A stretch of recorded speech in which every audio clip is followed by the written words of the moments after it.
Okay, lovely. Thank you so much. And thank you, Caroline, for your fantastic presentation and leads so brilliantly into my session, which is more about, like you said, keeping the focus on the baby, but also the whole family response, and actually where there's hope and how we can provide support for the whole family, including those that are perpetrating the abuse. So as Sue said, I work at the For Baby's Sake Trust, and we're a whole family response to breaking cycles of domestic abuse. Our vision at the Trust is a world where babies and children grow up free from harm of domestic abuse, and to provide and promote therapeutic, trauma-informed support that breaks cycles of domestic abuse and give babies the best start in life. Caroline did a great job of sort of the scale of domestic abuse, but this is also some other stats from a YouGov survey that was commissioned by our trust. Again, 1 in 5 children in the UK experience domestic abuse when they're still in the womb.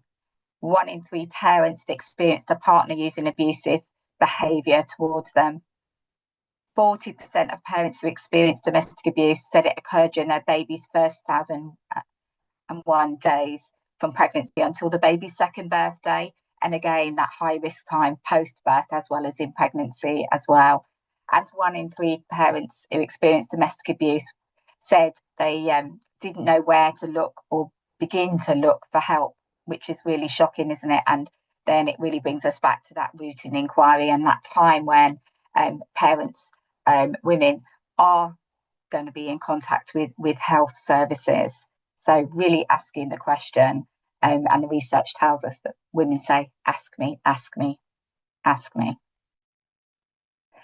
We also did, because the stats out there is so poor, is a freedom of information request to the police, and this was earlier this year.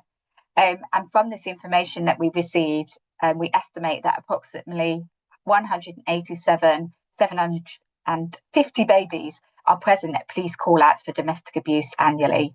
And we know babies in the womb and young babies are victims in their own right from the Domestic Abuse Act 2021. And you can see, I'm not surprised, the amount of coverage that picked up, that the amount of babies are there that are at those police call-outs, but very often not then passed on to services for the parents to get the support that they need.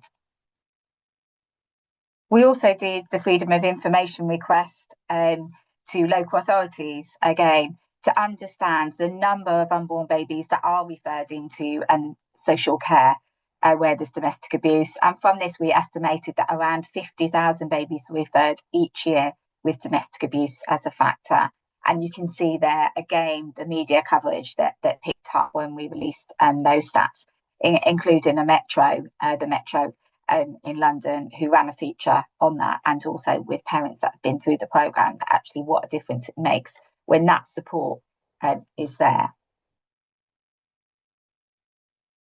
So why do we start in pregnancy? I think Caroline's solved the story brilliantly for me, but experiencing domestic abuse impacts life chances for babies and children. So as well as what happens, for that experience for the woman who's pregnant, it's also the life chances for babies and children.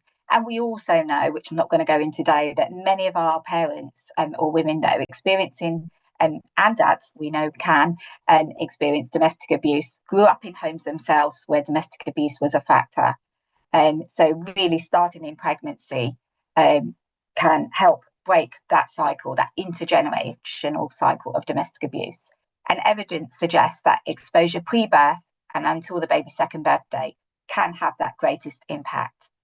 And interventions at this stage can prevent years of harm and abuse and those repeated cycles. Offering support during pregnancy to both co-parents, which is what we do, the parent using the abusive behaviour and the one experiencing the abusive behaviour, can harness parents' motivation to want to protect and care for their baby and make the changes necessary to give their baby a better start in life. I'm going to emphasise that it's that someone's got to have the motivation, but we believe with the right support, those causing harm can also change their behaviours.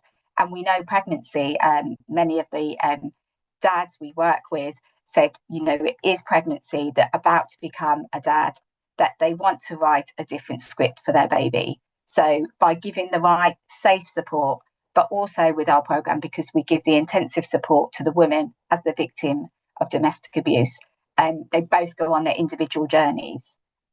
Both are getting that support, and we believe by increasing, and we see from our impacts data, that by increasing the support for the person causing harm, it increases victim safety as well. And I will say 50% probably of the co-parents that come onto the programme in pregnancy safely separate. And it is going back to what Caroline said, it's the safe separation that is so important, because somebody's doing it with the support and specialist support. Angelo, could you play the video for me? The first few years are so important. Who you are as a person is set up in those first few years.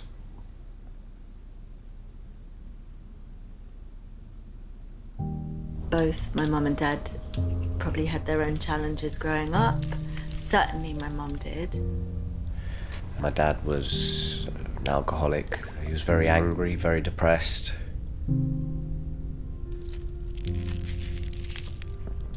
Things were good and then they'd be bad, and there was a lot of instability.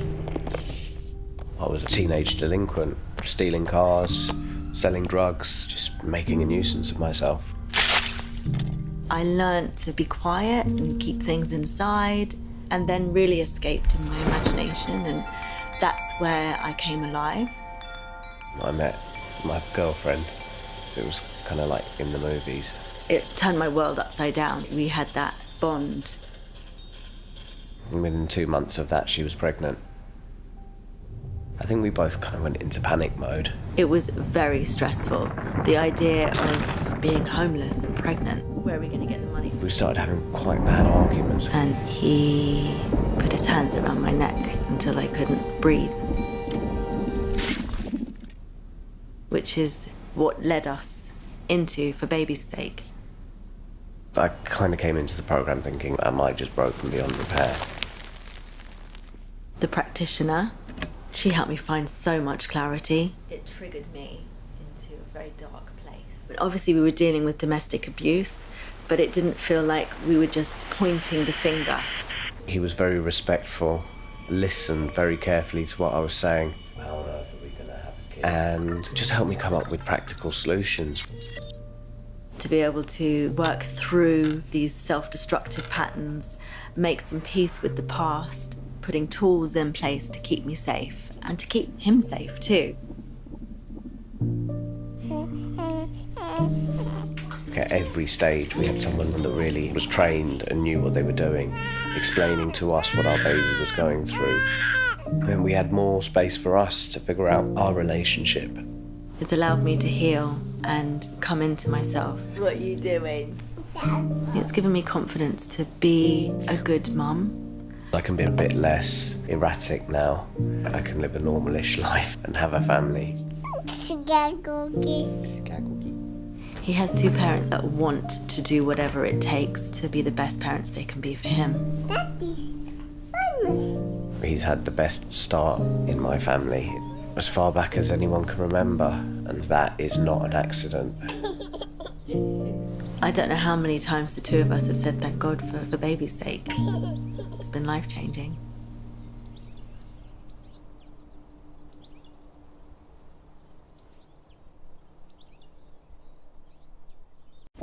As I think you agree, very impactful film, and told by the voices of two parents that were on the programme.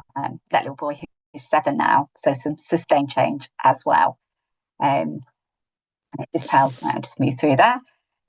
So the criteria to come onto the programme is that there's a pregnancy, there's domestic abuse, and both co-parents want to join the programme, but they go on their individual journeys, as I've said, so I'm not going to go into too much information here. Most of the referrals into the teams come through safeguarding midwives or social workers that are doing an unborn baby assessment, but we also do take self-referrals and from other professionals as well.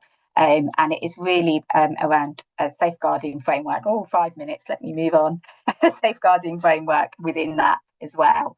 Our trauma-informed approach is what offers the parents the opportunity, as I said, to reflect back on their childhood experiences, and that they feel heard, and their feelings are validated, which means they're able to make sense of themselves and be able to drive those behaviour changes. And as I said, it always works within a multi-agency safeguarding framework to keep everyone safe while working through the unresolved trauma. And there you can see we've got teams in the North East, the North West, London, Hertfordshire, Bedfordshire and Essex. So that's the spreads where we've currently got teams. And then just want to touch a little bit about the neuroscience that we know now around babies' brain systems, and that it's actually shaped within the womb. And I do want to show you, if it will flick on, a film. And these are not our film, this is from the Royal Foundation, but early childhood development. Throughout our lives, our brains play a role in everything we do. They are responsible for our thoughts, feelings, and emotions, for the choices we make, the way we treat others, how we cope with life's ups and downs, make friends, and fall in love.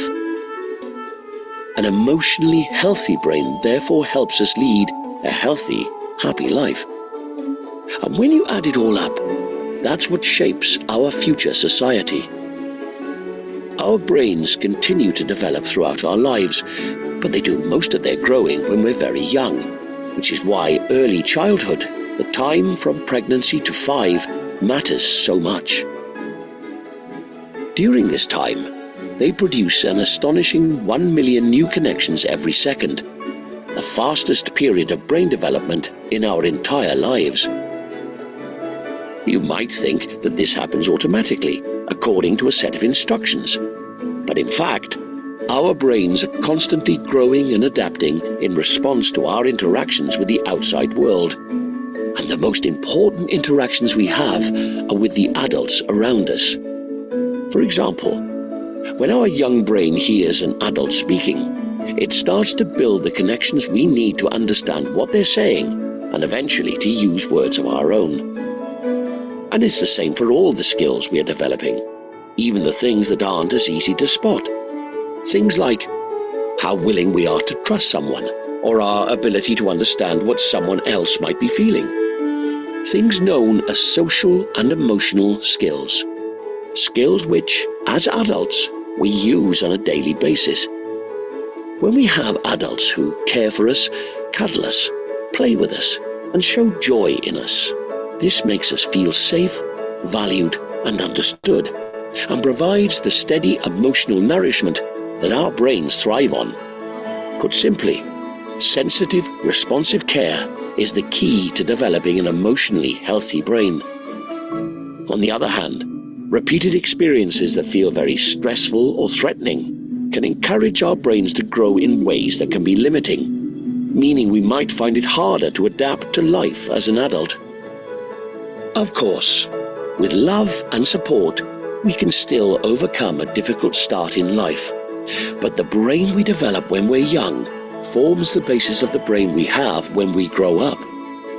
So, early childhood really is a golden opportunity to build the foundations for a happy, healthy life.